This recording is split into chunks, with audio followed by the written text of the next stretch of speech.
Hi, everyone. Hope your weekend went okay. Kind of been chatting with several of you, and feels like we're getting towards the end of the semester, but I'm still hearing about quite a bit of stress and anxiety and the like. Um, anyway, so I'm hoping you're all doing well.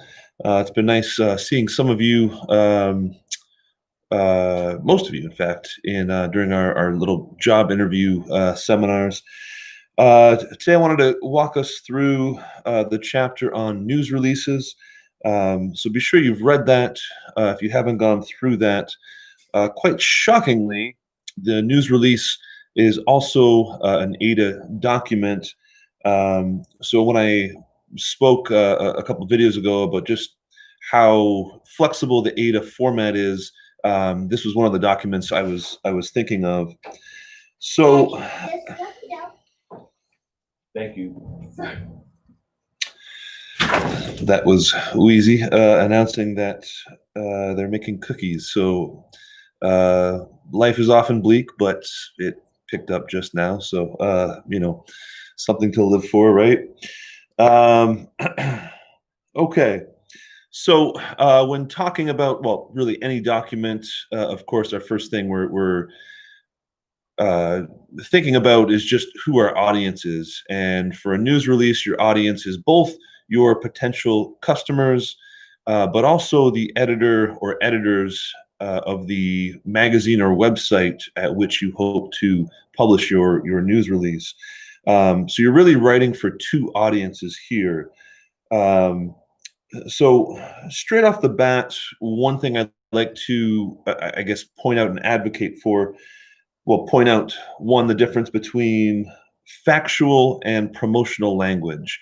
And news releases can sometimes stray into hyperbole, can sometimes sound a little like one of those made for TV commercials or as seen on TV commercials, which, many shows have done a really nice job of mocking, such as Arrested Development, or The Simpsons, for example. Um, some of the Troy McClure ones are fantastic. So beware of embellishment, beware of promotional language. Essentially, a news release is a journalistic document, and you should regard it as such. You should be thinking and writing in journalistic language. And of course, the chain or the exception might be if you're quoting someone, right? In which case you might actually have an amazed customer who wants to offer a testimonial on your behalf or on your company's behalf. So very specific structure here. I'd like you to know the structure. The structure will in fact show up on our next and actually final quiz. We're coming to the end of our textbook and coming to the end of our class as well. So very specific ADA structure, and you'll see this structure in actual news releases, which I'll show you here in a second. I've dug up a dozen. So in the interest of brevity, I will, I don't know, maybe show two or three. But you can also, of course, pause the video when I share my screen to actually read the news release. The example on 230 is written in the the advocated for structure, but it's a little bit ridiculous, a little bit funny, unless you are going bald, kind of like eyeballing my hairline with some concern. Although it's sort of a running joke in my family that two of my brothers that their hairlines have been ravaged. So kind of escaped unscathed so far, maybe like the one good thing going in my life right now.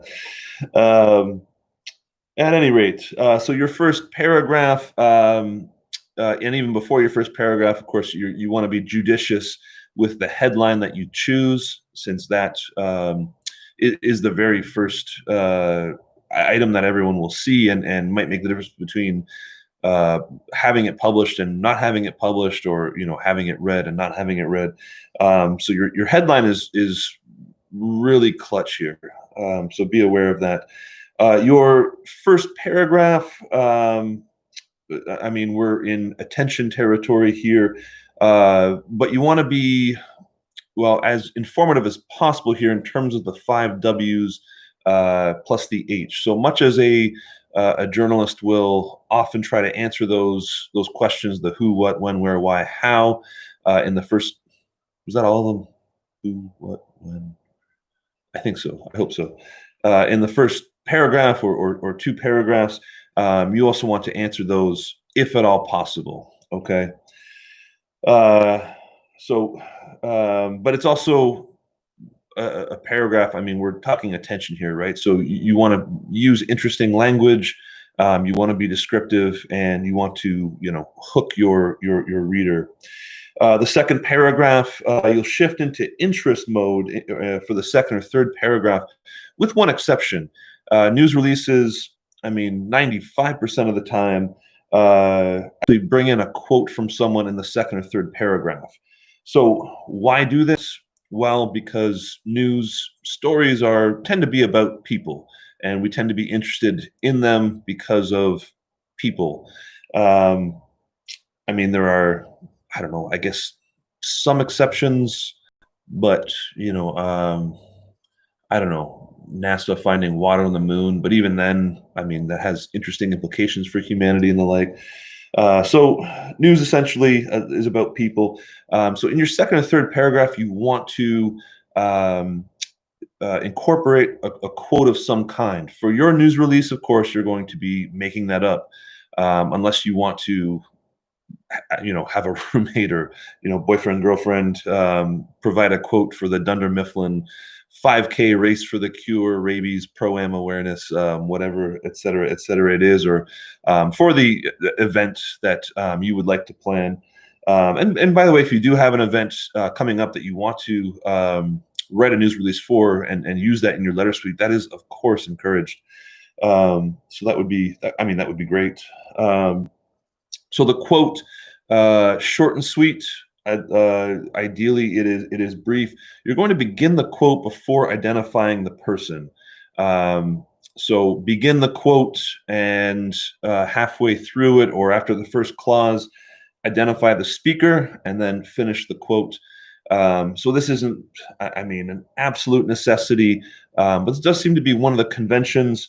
Oftentimes for news releases, we don't know who it is, and we don't care too much. I mean, if it's Target releasing a financial statement, it's some vice president, I mean, who cares? Just another suit sort of thing, right? If it is in fact a celebrity endorsement or something like that, like I don't know, like, oh hey, Kylie Jenner is interested in our new headache pills, or our new line of, I don't know, workout gear or something like that. I mean, obviously that would generate more interest. Um, so, in terms of interest, again, you're after a quote, and then you're after building interest with concrete and specific details. So, facts, stats, data, story, for example, all of these would work just fine. In terms of detail, so you're going to move on, and essentially, the textbook advocates for really a five-ish paragraph structure in a news release. Some of the examples that we'll see in a minute are much shorter. Some are three paragraphs. One is probably not a news release at all, but I wanted to include it to kind of like show you, like, here's a line or place where a news release and an actual story about a sports team kind of blur the line. Seems to be more of a story than a news release. So moving on from interest to the detail section. So again, benefits and advantages. And there you'd like to anticipate and overcome possible objections. All right.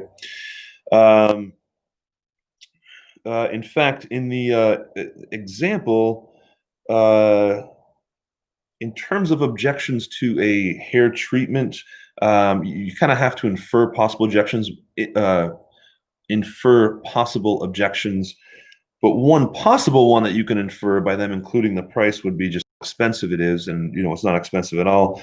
And secondly, might be some type of, I don't know, customer anticipating that it's a painful treatment or a difficult treatment or something like that. And we have a second quote that says just how easy the treatment was. So there you do have a second quote, but you do have, I think, some anticipation of possible objections.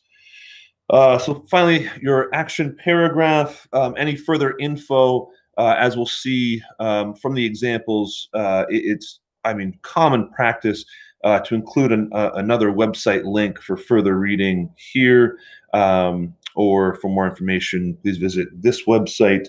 On the general pointers, so on 231 and 232, I'm not going to go over each and every pointer, but do be aware of the this traditional ending, the -30 dash, and so apparently that's an old telegraphic signal that is still used.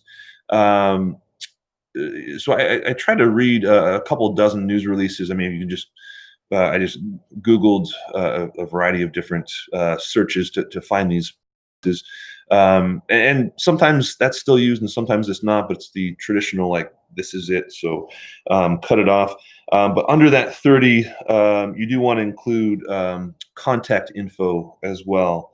So be sure you're, I mean, providing your information or your customers with enough information. So okay, and the exercise at the end is shockingly, again, a news release. Rather than have you write two, I'm just going to have you write one for your letter suite.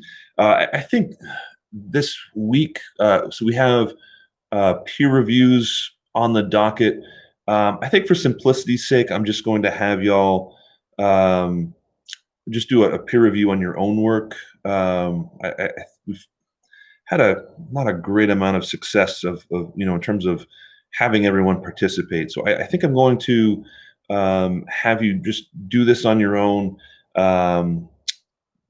answer the questions, work your way through, and include that completed peer review as part of your letter suite document. We've got the group project coming up as well, and I think it might just be a little bit easier and cleaner. Okay, I'm also going to send a poll around. So typically we've done group projects with 4 people. I am also a little bit worried that each person contributes. And in the past, in terms of in-person classes, I've been able to face-to-face, I mean, say, okay, what is going on with your group? Why aren't you contributing? And that's a little bit tougher online. So I might see if, well, I don't know. I'll send a poll and we'll try to figure that out. Okay, so pointers 231, 232. So do read through those. I'm gonna. Oh yeah, I can't share my screen. Okay, I'll send a couple of examples in an email. I always forget that I can't share my screen like on Zoom. But the issue with videos over 10 minutes on Zoom, well, really over 5 minutes, is that it just takes forever to upload, and it's super obnoxious. Anyways, so I'll just have to send you further examples of the press releases that I've dug up, and hopefully that'll be okay. Okay. Well, holler with any questions about the work or about the chapter. I've pushed the due date of the letter suite back to November 6th, just to give us just a little bit more time, a little bit more space to coordinate these documents and to be able to, I mean, I'm still, even today, got a couple emails about my partner just wrote back today, for the peer review. So If you haven't done the peer review, it is a part of the letter suite grade. So please contact your partner ASAP as possible. It is not too late. Please take care of things. That's about it for me. Hope you all are doing well. I will talk to y'all sometime soon, hopefully in the next couple days. Thanks, everyone. Bye.